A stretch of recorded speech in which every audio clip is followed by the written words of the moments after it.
Hi అండి, అందరికీ నమస్కారం. మెయిన్గా ఈరోజు తారీఖు వచ్చేసి 27 నవంబర్ 2024 బుధవారం. ఇంకా ఈరోజు వర్షాల అప్డేట్ మీద నేను ఒక చిన్న వీడియో చేయడానికి అయితే ట్రై చేశాను. జస్ట్ వీడియోని క్లుప్తంగా చూడండి. అంటే ఫస్ట్ ఇంకా లాస్ట్ వరకు చూస్తే you can get some information from this video. అంటే మీకు ఈ ఇన్ఫర్మేషన్ కొంచెం యూజ్ అవుతుంది నేను అనుకుంటాను. ముఖ్యంగా రైతులకి ఈ వీడియో వచ్చేసి నా టార్గెట్ వచ్చేసి రైతులు కొంచెం క్షేమంగా ఉండాలని, కొంచెం కాదు వాళ్ళు బాగుంటేనే మనం బాగుంటాం. సో అందువల్ల వీడియో అనేది కొంచెం ఎగ్జాక్ట్గా ఉంటుంది, యాక్యురేట్గా ఉంటుంది. యాక్యురేట్గా అంటే పిన్ టు పిన్ మనం చెప్పేంత ఎగ్జాక్ట్గా ఉంటుందండి. సో బీ కేర్ఫుల్, వినేటప్పుడు జాగ్రత్తగా వినండి. ముఖ్యంగా దీని ప్రభావం వచ్చేసి తిరుపతి, నెల్లూరు జిల్లాలో మనం రానున్న 2-3 రోజుల పాటు ఈ వర్షాలు అయితే చూడండి. తర్వాత 30 తేదీ డిసెంబర్ 30 ఇంకా కొన్ని జిల్లాలు, మన రాయలసీమ జిల్లాలో ఎస్పెషల్లీ రాయలసీమ జిల్లాలో 30 తేదీన ఇంకా భారీ వర్షాలు అయితే చూసే అవకాశాలు ఉంటాయండి. ముఖ్యంగా ఇక్కడ తీసుకుంటే ఏదైతే ప్రజెంట్ తమిళనాడు వైపున ఇంకా ఇది చూసుకొని వస్తుందో దీని ప్రభావంతో తమిళనాడులోని కొన్ని జిల్లాల్లో కూడా కొంచెం భారీ వర్షాలు అయితే చూసే అవకాశాలు ఉంటుంది. దాంతోపాటు తెలంగాణలో కూడా మోస్తరు వర్షాలు, తేలికపాటి ఇంకా మోస్తరు వర్షాలు అయితే చూసే అవకాశం ఉంటుందండి. ముఖ్యంగా ఏదైతే నైరుతి బంగాళాఖాతంలో ఏర్పడిన పెంగల్, దీని పేరు వచ్చేసి ఈ తుఫాన్ పేరు వచ్చేసి పెంగల్ తుఫాను. సో దీని ప్రభావంతో మనకి రాష్ట్రంలో భారీ ఇంకా అతి భారీ వర్షాలు కురుస్తాయని మనకి ఇక్కడ వాతావరణ కేంద్రం అయితే వెల్లడించింది. సో ఈ నేపథ్యంలో మనకు వచ్చేసి ముఖ్యంగా 29, 30 అలాగే 28, 29, 30 3 రోజుల పాటు తిరుపతి, నెల్లూరు జిల్లాలో భారీ ఇంకా అతి భారీగా అలాగే కుంభవృష్టి వర్షాలు అయితే మనం చూసే అవకాశం ఉంది. క్లియర్ కట్ గా మనకు Andhra Pradesh state disaster management authority, ఏదైతే మనకు ఆంధ్రప్రదేశ్ రాష్ట్ర విపత్తుల నిర్వహణ సంస్థ అయితే ఈ వార్త అయితే తెలియజేసిందండి. ముఖ్యంగా ఇక్కడ తీసుకున్నట్లయితే తిరుపతి, నెల్లూరు జిల్లాలో రానున్న 24 గంటలు ఇంకా 48 గంటల్లో భారీ ఇంకా అతి భారీగా వర్షాలు అయితే చూసే అవకాశాలు ఉంటుందండి. ముఖ్యంగా రాయలసీమ అలాగే కోస్తాంధ్ర జిల్లాలో మనం ఈ వర్షాలు అయితే చూసే అవకాశం. ముఖ్యంగా ఈ వర్షాలు వచ్చేసి ఏదైతే ప్రజెంట్ 29, 30 డిసెంబర్ 1, 2, 3 తేదీ వరకు కూడా ఈ వర్షాలు అయితే కొనసాగే అవకాశాలు అయితే ఉన్నాయి. క్లియర్ కట్ గా అయితే ఉన్నాయండి. ముఖ్యంగా ఇక్కడ తీసుకున్నట్టయితే ఇందాక ఈ వీడియోలో నేను కొంచెం క్లియర్ కట్ ఎక్స్ప్లెయిన్ చేయడానికి అయితే ట్రై చేశాను. చూడండి, 29వ తేదీ వర్షాలు అనేది ఎవరెవరికి ఉంటాయి, ఏమి ఎలా అనేది నేను ఈ వీడియోలో తెలియజేస్తాను. చూడండి, ముఖ్యంగా 28వ తేదీ ఇక్కడ తీసుకున్నట్టయితే ఏదైతే మనకి ఏపీఎస్డిఎంఏ ఇంకా ఇన్ఫర్మేషన్ వచ్చిందో తిరుపతి జిల్లాలో ఈ రోజు వచ్చేసి మనకి రెడ్ అలర్టే చెప్పొచ్చు.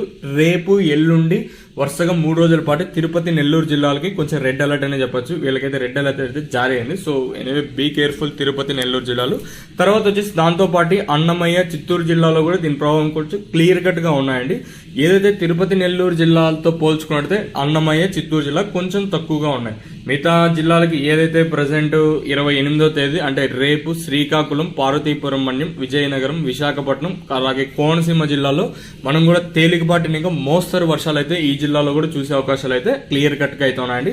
ఇంకా తర్వాత వచ్చేసి 29వ తేదీ ఇంకా అల్పపీడనం తీవ్ర వాయుగుండంగా మారింది కదా. సో దీని ప్రభావంతో ముఖ్యంగా ఇక్కడ తీసుకున్నట్లయితే తిరుపతి, నెల్లూరు, తర్వాత వచ్చేసి మనకి శ్రీకాకుళం, పార్వతీపురం మన్యం, విజయనగరం, విశాఖపట్నం, అనకాపల్లి, అల్లూరు సీతారామరాజు జిల్లాలు, తర్వాత కాకినాడ, కోనసీమ, వెస్ట్, ఈస్ట్, తర్వాత ఏలూరు, ఎన్టీఆర్, కృష్ణా, గుంటూరు, బాపట్ల అలాగే ప్రకాశం జిల్లాలో మనం భారీ వర్షాలు అయితే చూసే అవకాశాలు ఉంటుందండి.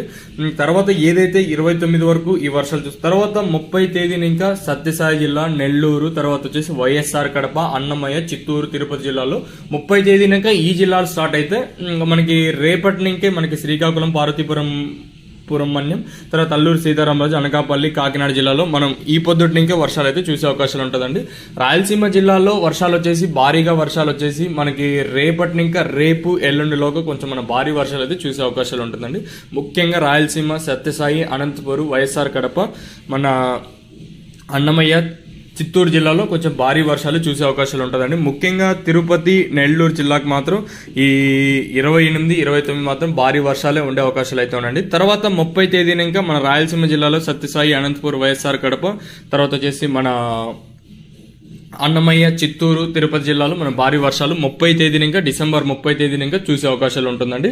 ఇది ఎగ్జాక్ట్ గా ప్రస్తుతానికి ఉన్న ఇన్ఫర్మేషన్. ఈ తుఫాన్ పేరు వచ్చేసి తీవ్ర వాయుగుండంగా మారి ఈ తుఫాన్ పేరు పెంగల్ తుఫాన్. పెంగల్ అంటే ఇది కొన్ని దేశాలు వాళ్ళు బేస్డ్ అపాన్ ద థీమ్ బట్టి ఈ పేరు అనేది సెలెక్ట్ చేశారండి. బేస్డ్ అపాన్ వాళ్ళు ఏదైతే సెలెక్ట్ చేశారో అదే దీని పేరు అయితే నామకరణంగా చేశారు. పెంగల్, దీని పేరు వచ్చేసి పెంగల్. PNGL అంటారు. తుఫాన్ పేరు వచ్చేసి పెంగల్ తుఫాన్గా ఇదైతే బలపడింది.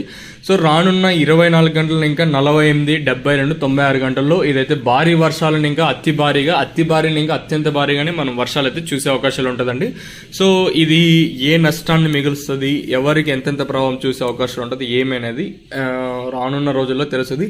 Anyway be careful. Already control rooms కూడా మనకి తిరుపతి, నెల్లూరు జిల్లాలో ఏర్పాటు చేశారు. Already Tirupati collector Venkateswarlu sir గారు అయితే ఆల్రెడీ ఇన్ఫార్మ్ చేశారు, అంటే వర్షాలు అనేది ఎప్పుడెప్పుడు ఉంటాయి ఏమి వేయాలనేది. So anyway be careful. Tirupati, Nellore, మన అన్నమయ్య, తర్వాత వచ్చేసి చిత్తూరు జిల్లాలో చిత్తూరు, అన్నమయ్య తేలికపాటి వర్షాలు, తర్వాత తిరుపతి, నెల్లూరు జిల్లా కొంచెం భారీ వర్షాలు అయితే రేపు ఎల్లుండి పడే అవకాశాలు అయితే క్లియర్ కట్గా అయితే ఉన్నాయండి. ముఖ్యంగా ఈ వీడియోలో నేను తెలియజేయాల్సింది అనుకున్నది ఇదే. మరి ఈ ఛానల్ సబ్స్క్రైబ్ చేసుకోకుండా మీరు కూడా అలాగే చూస్తుంటే సబ్స్క్రైబ్ చేసుకోండి. మంచి మంచి అప్డేట్లు మీకైతే నేను తెలియజేస్తాను.